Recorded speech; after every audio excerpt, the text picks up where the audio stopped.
you. Not you, mate. Cheap shot. Sorry. Dan, can you just get forward a little bit on mic? Just like that, yeah? Yeah. There were obviously a lot of press conferences. Did you go sparring with Mike Perry yesterday? Yeah. How'd that happen? None. I didn't get the gist of what he said. We were at the press conference and he said, Till, do you fancy a spar after the press conference? And I thought he meant to spar, like a sauna and a steam. So I said, yeah, sound. And then when we got to the hotel, he was like, so you ready? Gloves and that? And I went, what do you mean? He went, no, sparring. No, I went, oh, you want to spar? He went, yeah. I went, fucking hell. So I said, I'll go and get some gloves and we can go to the workout room. So we just went to the workout room, we just done a bit of shadow box, and then we just had a few rounds of like, just a little bit, you know, like a little bit of sparring. It was good, mate. You know, he's a fucking terrific fighter, and you know, one day me and him will meet. So yeah, you know, good sparring. You know, he gave me a few good punches to the face. Yeah, I mean, you guys used to have a bit of a rivalry. You yelled at each other and all that, but it's all friendly now. It's fine. I've got rivalry with everyone. Anyone who steps on my way, I've got rivalry with them. There's a big difference between respect and rivalry. Like, I respect everyone who's a fighter, but yeah, he is a part out of fighting, a nice person. So, you know, I've got time for him if he ever wants to spar in the future, train or whatever. Yeah, but that doesn't mean that when we're gonna fight, I'm gonna be nice or he's gonna be nice. I'm still gonna try and take him out as he'll do to me. Do you know what I mean? So, Darren, now that you faced off Woodley for the first time, any new thoughts about that fight? A lot of people were mentioning the size difference, the height that you have on him. Yeah. And the biceps too. I didn't see no fear in his eyes, but I just sensed a little bit of doubt, and you know, I work off a lot of energy, and I just sensed a little bit of doubt that he didn't want to be at that press conference. He didn't want to be there fighting me in particular. That's what I felt. No fear for sure, but just a tiny bit of doubt. So I'm gonna work on that, you know, for my advantage, and we'll see where it goes. But yeah, he was game and I was game, and I just looked into the eyes of another man I want to hurt. Do you think that the doubt came from maybe seeing how big you were? Most probably, yeah.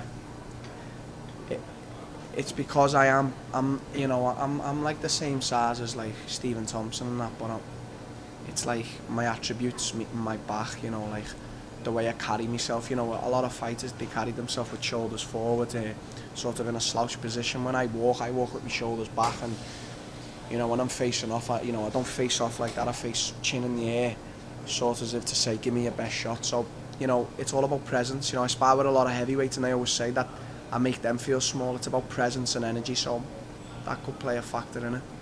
Does any part of you kind of feel for Covington a little bit, because he won the interim title, was kind of his shot, and then I guess kind of didn't work out for him? Listen, you can just start calling me the honest ape. Like, I'm honest, yeah. It's saddening. He does definitely deserve a shot at the title. Apart from him being a cunt, yeah. He ain't that right. I'll always tell the truth, but there's a certain side to things. I don't know the logistics, but I know that he was meant to have been injured, and also he wanted the fight on his terms, his date, his terms. Listen, the champion's ready to come back. You have to do what the champion says. That's how it goes. Woodley's the kingpin of this division. So, you know, whatever went on there, politics-wise, I was willing and ready. Whether anyone thinks I deserve a title shot or not, I was the first fucking person to say I didn't deserve a title shot. If the UFC come to me and say, do you want to fight Tyron Woodley, I'm not going to turn it down. So, you know, I beat Woodley, Colby gets his shot at me. Are you doing things different at this point, you know, with the fight a month out, than you were last fight in terms of managing your weight, in terms of getting down? Yeah, two certain factors, training-wise and weight-wise. I'm training a lot harder. I think this is better for me being such a short camp, because training it just wears on your body. So when I'm starting a 10-12 week camp, I spar 3 or 4 times in a week. It just takes its toll on your body. Right now, there's nothing to really think about. It's just train hard every day. I'm even training Saturdays and Sundays. Like, usually I just rest, but I'm just going to train right up into fight. And I want to get my weight lower, you know, before fight week. I usually go into fight week with a lot of weight to lose. I've always done it. I've always managed it. But this time I want my weight lower, you know. Everyone knows, it's no secret that I'm not going to be at welterweight forever. So, you know, these next few fights at welterweight, and then it's a middleweight debut. Have you ever fought like in any discipline or competed at all in America? Never. The closest is Canada. I fought for a ISK world title in Victoria. That's the closest. I'm already sitting at the front row in press conference, and I've never been to America. It's the rise is only beginning now in America. It's time to crack it now. The Americans, some know me. Everyone will know me soon. I heard that you're going to be finishing out your camp in Vegas, right, at the UFC PI. Yeah. Is that true? Yeah, there's one main factor in that. The big factor being, as I've just mentioned, is recovery. I went there. I was impressed with the facility they've got recovery wise. I'm the type of guy. I'm like old school. I train, and if there's an injury or something, I just throw some ice on it and be done. I put everything to the back of my mind. So right now I want to work more on recovery for this fight. I want to train hard, but then recover quick. It's a 25-minute fight, so every round you've got to be recovering. So that's the main reason why I'm going out there and taking my whole team, and we're going to work hard for the next 5 weeks. I guess you can probably use the nutrition there, so you can use the... Yeah, exactly. Athletes eat for free. The nutritionist has been messaging me every day. So yeah, all these little advantages, as I say, everything, that 1% there, 1% there, taking it all works in my favour. So every little bit of percentage I can get, I'm going to take right now. Another video. What's your walk around weight right now? Right now, I think, so in kilos, I think I'm about 90, so I don't know what that is in pounds. I think that's... In another video, you said you had to get like a visa, and then you wanted to come back and train at the PI. Is that just a matter of getting the visa, or is there... Yeah, I just need to get the visa, yeah. The UFC didn't book it in time. Otherwise, I was going to stay in LA and go straight to Vegas. So I've got to go back. I mean, I've been travelling like fuck, so that's not easy either. But go get me visa, come back to Vegas and bring the whole team, fight in Vegas, fight in Texas, sorry, and then go back home and straight away title defense, straight away Colby. Fans haven't been thrilled with Tyron's last 2 fights, and he's been very patient and stuff. I mean, what do you bring that you think is going to sort of make this be an action? There's certain fights. It's funny because there's certain fights that my last fight, it wasn't the most exciting fight, but the funny thing is I said I was going in there to knock Stephen Thompson out, and what I did was, I'm 25 years old, he's 35. I went in there and had a technical chess match with him when everyone expected him to just beat this crazy angry fighter coming forward. So I'd done that. The fight before, I fought Cowboy. I aggressively beat him. I marched him down. It's sort of going to be that style with Tyron. I'm going to march him down onto the back of that cage. I'm going to be wary of his. He's got a lot of power in his wrestling. I'm going to be wary of that. But a phrase I like using lately is make what's weak stronger, make what's stronger stronger. So I don't want to worry about what his strengths are. I want him to worry about what my strengths are and work on them even more. So I'm going to march this motherfucker down.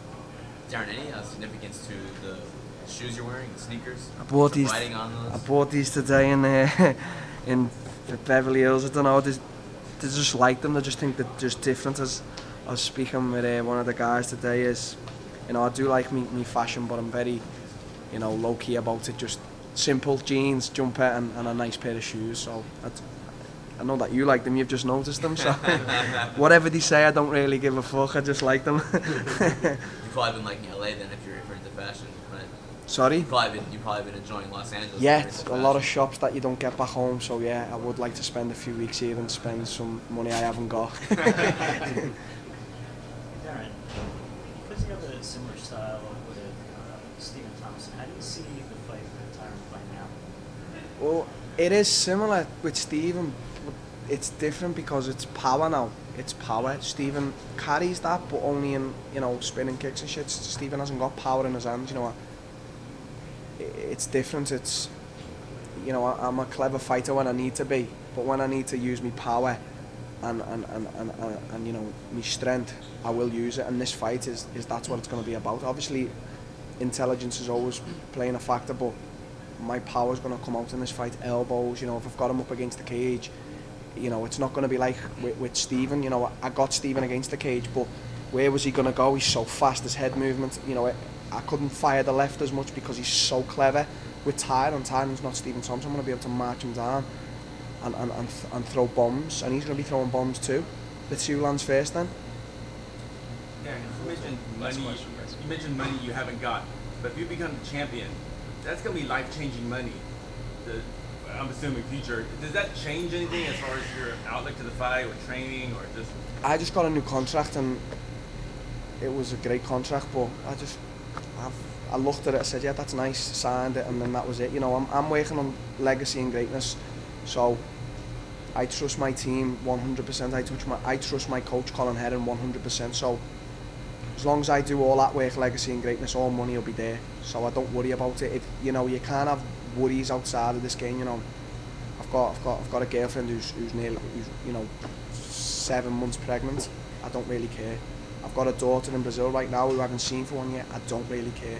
I just care about legacy and greatness. That's what I'm in this for. I'm not in this to make money, be a champion and leave. I'm in this for people to say at the end of it, you were the greatest. That's my only mentality. Fuck money and fuck everything else. Thanks, Tom. Thank you. Thanks guys. Yeah. See you later.